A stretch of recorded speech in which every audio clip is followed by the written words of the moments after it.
and welcome to ARTFul Insights. I'm Shane Farrell, the Digital Projects and Programs Manager for ARTS Philadelphia, and together you and I are going to look at some art today. This video is produced in partnership between Dementia Society of America and ARTS Philadelphia. Each month we offer a live program where a small group of people talk about a work of art or works of art from museums and cultural centers around the country. It's a different museum or cultural center each month, and in addition to that live program, we also produce a video like the one you're watching right now. We look at the same works of art as we did in the live group, but with the video it's 30 to 40 minutes in length. You can watch it any time, day or night, that might suit you, and it's an opportunity to have a more intimate, self-driven conversation about the art. I'll ask a few questions to get us started, give you a few things to think about. I'll share some of the observations and thoughts that folks from the live group brought up that I think might be interesting for you to consider.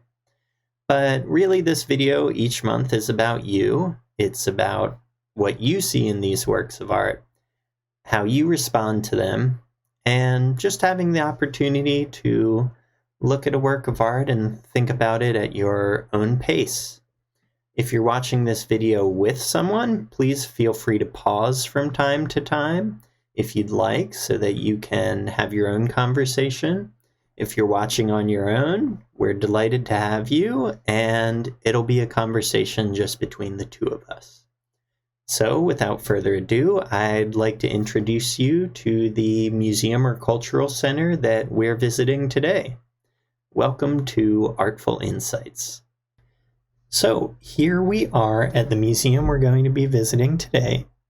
This is the Toledo Museum in Toledo, Ohio. The museum was founded in 1901. We're looking at the main building of the museum here, but since 1901, the museum's gone through all sorts of expansions. There's a few different buildings around the museum's campus, and the campus is 40 acres, so it sits on quite a bit of land. The museum's a non-profit and completely free to the public, so if you're ever visiting Toledo, you can stop in for free.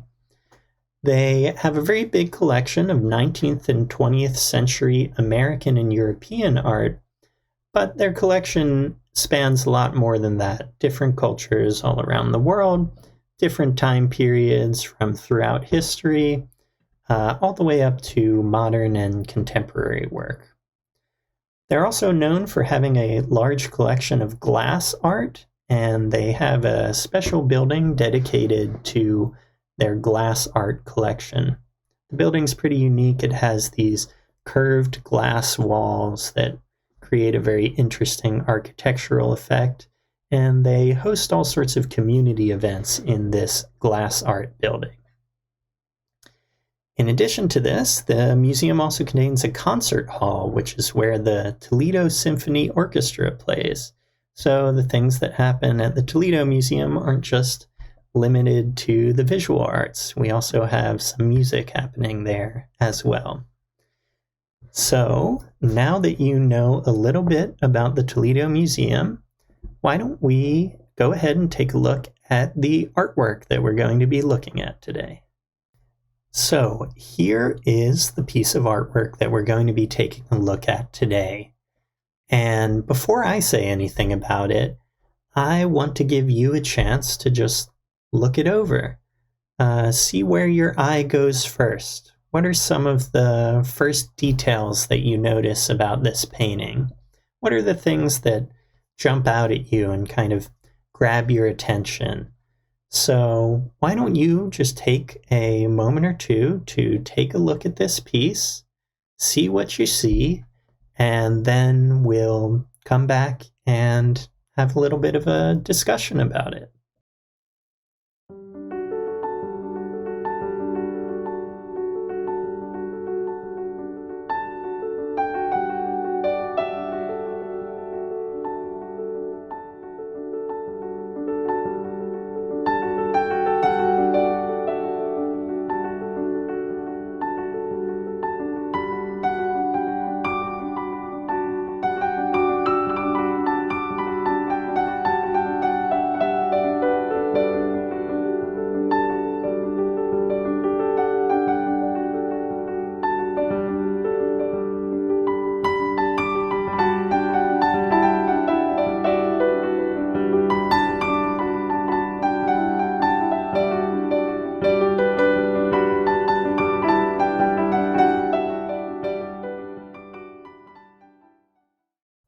So, now that you've had a chance to look over this work of art, let's have a conversation about it. One of the first things that our participants in the live program noticed was that there's a lot of emphasis on this woman in the center. One of our participants said, "My eye goes right to the woman, but then I see the chair overturned and wonder what's going on." So right down here, we see a chair that looks like it's kind of been tipped over. So that makes us wonder what might be happening in this image. What's the story that it tells? What do you think might have happened that caused this chair to be knocked over? Is there some sort of story that you tell yourself when you start looking at this picture? One of our participants joked, maybe she just sneezed very hard and that knocked the chair over. Another one of our participants said maybe she was just reaching for coffee or tea. So we see there are some coffee or tea glasses here, as well as what looks to be some sort of coffee or tea maker. Maybe she was reaching for this coffee or tea and she just knocked the chair over. That's certainly a possibility. But then another one of our participants said, I think there's more than that going on here. And she pointed out that there are 2 cups of tea or coffee or whatever it may be. There are 2 cups, not just one, which kind of indicates that someone else may be in the room or may have been in the room. What do you think about that? Do you think that there was someone else here with this woman? Do you think she was sharing tea or coffee with someone?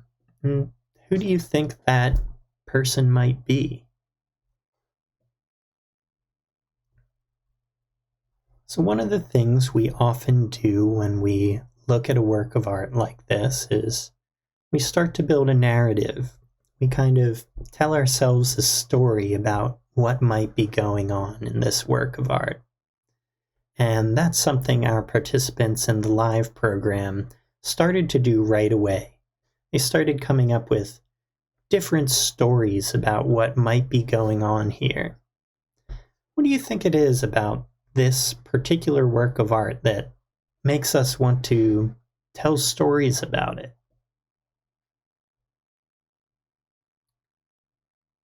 Perhaps it's that there's more going on than is just directly in front of us. Perhaps there's an implication that there are things happening beyond just what we can see in the painting. And one of our participants said just that. She said, I think there's more going on here after noticing the 2 coffee cups. I think there's a lot more to this picture. And then someone said, look down at the bottom left corner. Right here. And let's go ahead and zoom in on that a little bit. You can see here in this bottom left corner, and it might be a little bit tricky to see because there's not a lot of contrast, but there appears to be a little dog down here. Right over here. And the dog appears to be kind of looking off the edge of the painting, off the left side of it. So if we zoom back out and we look back at that left corner, we can see the dog sort of facing off the edge. And someone said it looks like the dog has its paw raised, it's facing the opposite direction, looking off the edge, and it looks like it's looking at something. And this gave them the sense that there was a second person here in this room. So we're kind of putting different pieces together, the 2 coffee or tea cups, the dog facing towards something, maybe indicates something more is going on here, and maybe there are more people in the room than just this woman. So we started to look at the gesture that this woman is making. What do we make of this? What do we make of her body language?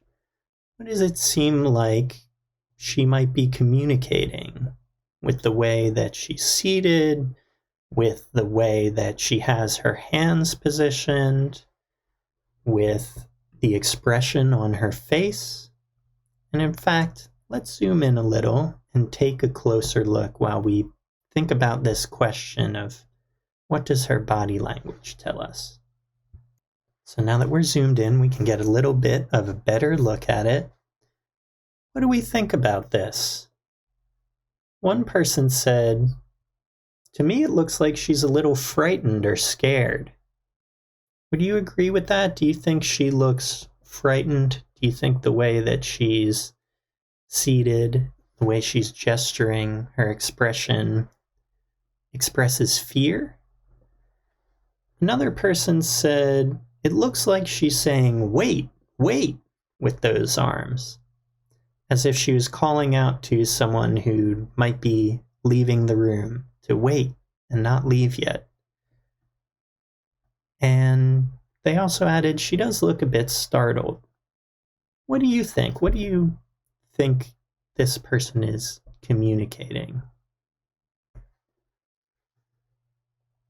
Do you agree that they might be looking towards someone who's leaving the room or another person in the room together with them? After we looked at those details, one of our participants said, "I think I want to make up a story about this picture." And we talked about this a little bit already. Have you made up a story about what you think is happening here? Maybe it's completely different than the kinds of stories we've discussed so far. So the participant continued on and she said, "What I think is happening here is her husband is at the door and her lover has just fled and tried to climb out the window to get away." And everyone laughed at that a bit. But then people started saying, "Yeah, it does look like that might be what's happening. That someone came in earlier than they were supposed to arrive and someone else who wasn't supposed to be there ran away." Do you think that's a possibility of what might be going on here? Do you think this person is being caught in the act of doing something they're not supposed to, or seeing someone that they're not supposed to see? And this led one of our participants to say, "How many people do we think are involved in this scene?" Which is a really interesting question, because as you can see, there's only one person in the painting. But our participants in the live program seem to have a strong feeling that there were more people involved in this story somehow.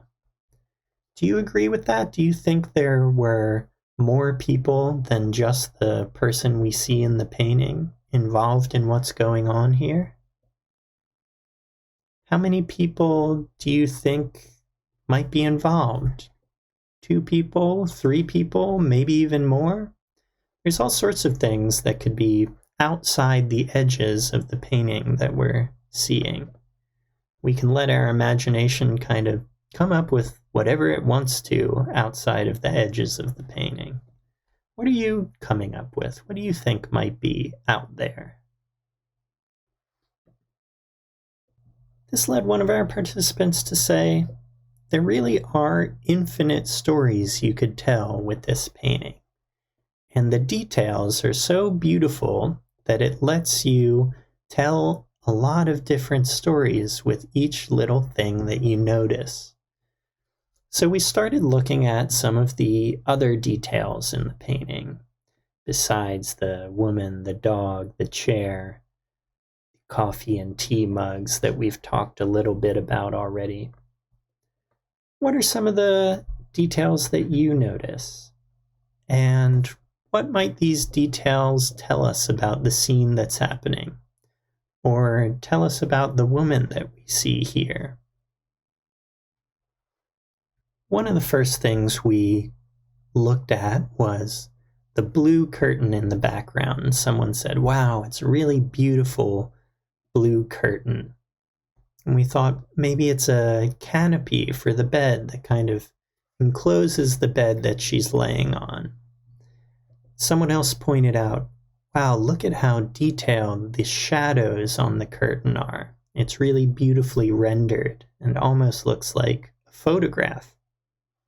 And there's lots of details like this throughout the painting, that there are lots of care put into by the artist who painted them. So if you start looking around, you might notice some other things. For example, someone pointed out that in the chair on the ground, there's very intricate carving details on the arms and legs of the chair. So if we zoom in a little bit, you can see that that's true. There is this very kind of intricate carving on the chair here.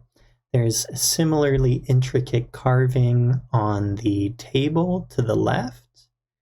And they kind of have these shiny highlights on them that are glimmering as if the table or chair is painted in some kind of golden paint or something like that. And when we looked at the floor, we also noticed there's lots of details in the floor here.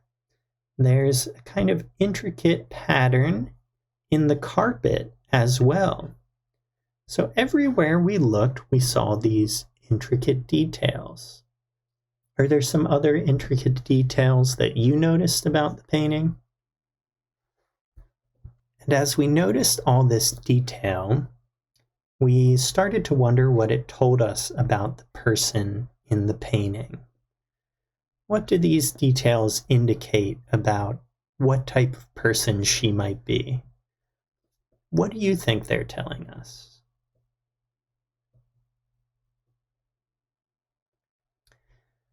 One person pointed out that, as we just noticed, the details of this room are very elaborate. The drapes, the finery, the bedding, they said, they all look very nice. They look like kind of high quality objects that maybe someone who's high up in society has. So they were suggesting that based on the different details we see around the room, that this person may be some sort of high society person, some sort of wealthy person or royalty perhaps. Someone said maybe the blue in the background stands for royalty. What do you think? Do you think this person is a kind of wealthy, high society type? Is that what this room is telling us about them?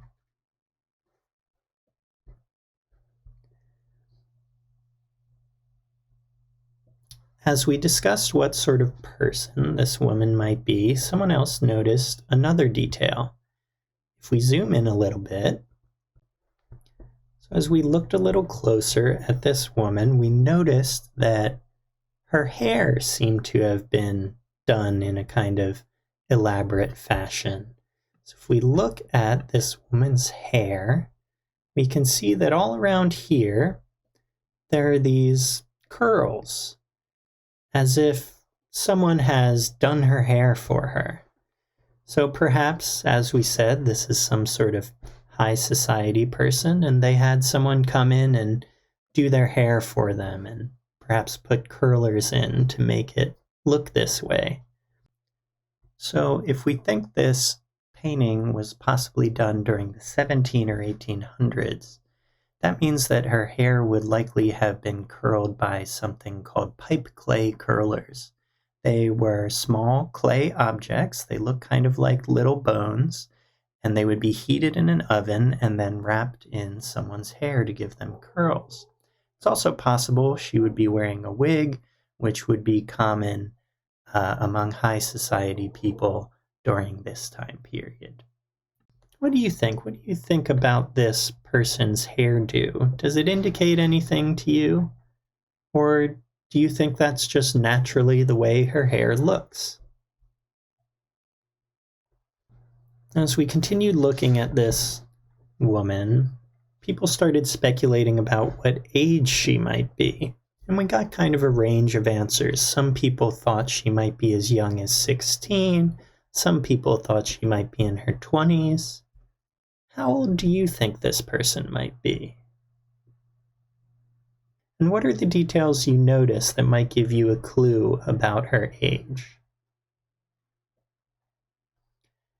As we were discussing her age, one participant said, "Well, whatever age she is, I think she looks so young because she hasn't faced labor in life. She's from a family that's of a certain status. She's lived a life of leisure and being catered to. And maybe that's why she looks younger, because she hasn't faced any hardship. She hasn't had to get down on her hands and knees and clean a floor, for example." And this kind of amused all of our participants, but it also fit with all the details we were noticing: the fine drapes, the fancy chairs. Do you agree with this assessment of this figure? Do you think she might be someone who hasn't had to do a lot of hard work in her life? And what are the details you notice about her that might indicate that? Or perhaps you totally disagree. Perhaps that's just too much to extrapolate based on someone's appearance.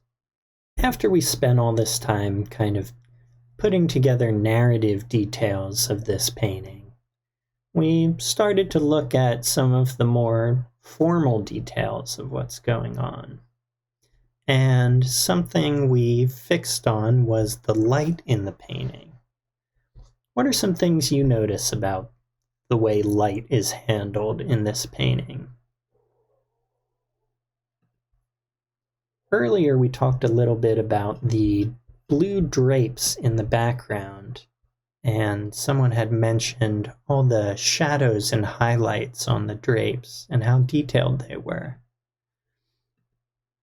And we can see some of that elsewhere in the piece. We can see these very detailed fabric textures all around the painting with these bright highlights and dark shadows. And we started to wonder where the light source might be coming from. Where do you think the light might be coming from? One of our participants said he thought it seemed like the light was kind of coming from up above and in front of the woman here, because she was really bright and highlighted, whereas everything around her was much darker. And another participant said, yes, that's true. The woman in the center is really bright and well lit, and everything else around her is kind of in shadow. And that participant said, I think the artist did that on purpose to draw our attention to the woman and show that she's the most important thing in this painting. Do you agree with that? Do you think she's the most important thing in this painting? And if you do agree, or if you don't, how is the artist showing us what's important in this painting? As our participant mentioned, one way you can do this is with light. If something is better lit than something else, maybe that's where the artist wants our attention to go. After we talked a little bit about the light and about where the artist was trying to draw our attention, people started to wonder about what time period this artwork might be from. What do you think? Do you think this is from a particular time in history? And what time in history do you think that might be? What details do you notice that might tell you something about what time period this is? Someone said because of the style of furniture they noticed in the painting, they thought this might be the 17 or 1800s. Would you agree with that? Or do you think it's a different historical period entirely? Are there other things you notice that might tell you about the greater context of this painting? Whether that's what time in history it might be, or where in the world this painting might be?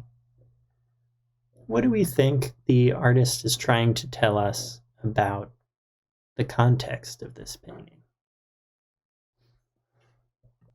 One of our participants said they thought the painting was French. Something about the furniture, about the drapery, about the look of the woman indicated to them that perhaps this is happening in France. Where do you think this painting might be depicting? What geographical location might this scene be taking place in? After we talked about all these different details a bit, our participants were drawn back to the story of the painting. We really couldn't stop talking about what is the story here? What's going on? What's the kind of narrative we can build out of the details we notice? One of our participants said, it's really like a snapshot. It's a single moment in time that's been captured here.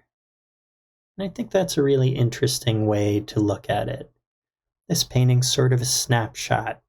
Things are in motion, the dog is barking, perhaps the woman is gesturing, the chair is tipped over.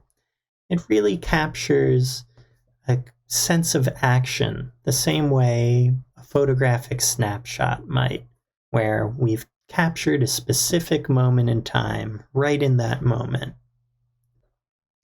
And from that snapshot, we can come up with all sorts of stories about what this moment in time represents.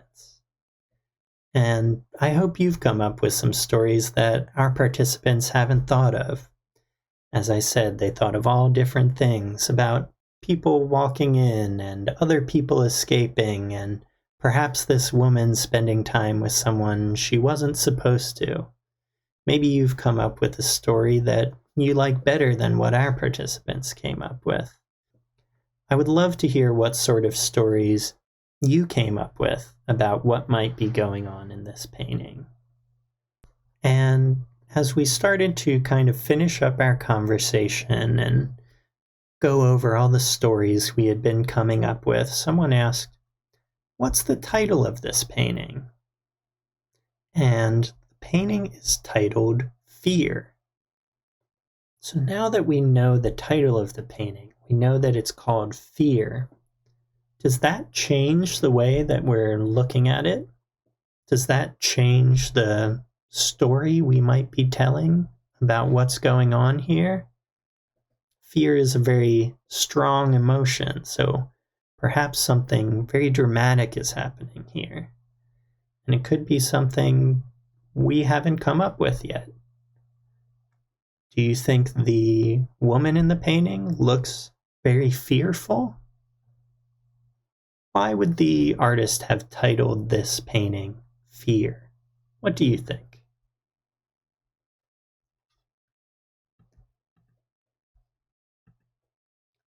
To give you a little bit more context about this work of art, as I said, it's titled Fear. It was painted in 1769. So our participant who said, maybe this is the 17 or 1800s, was totally correct. And the artist's name was Jean-Baptiste Leprince, and he was a French man. So a lot of the details that we learned when we learned the title, the year, the artist, were things we had already picked up on just by looking at the details of this painting. So I want to thank you so much for joining us today.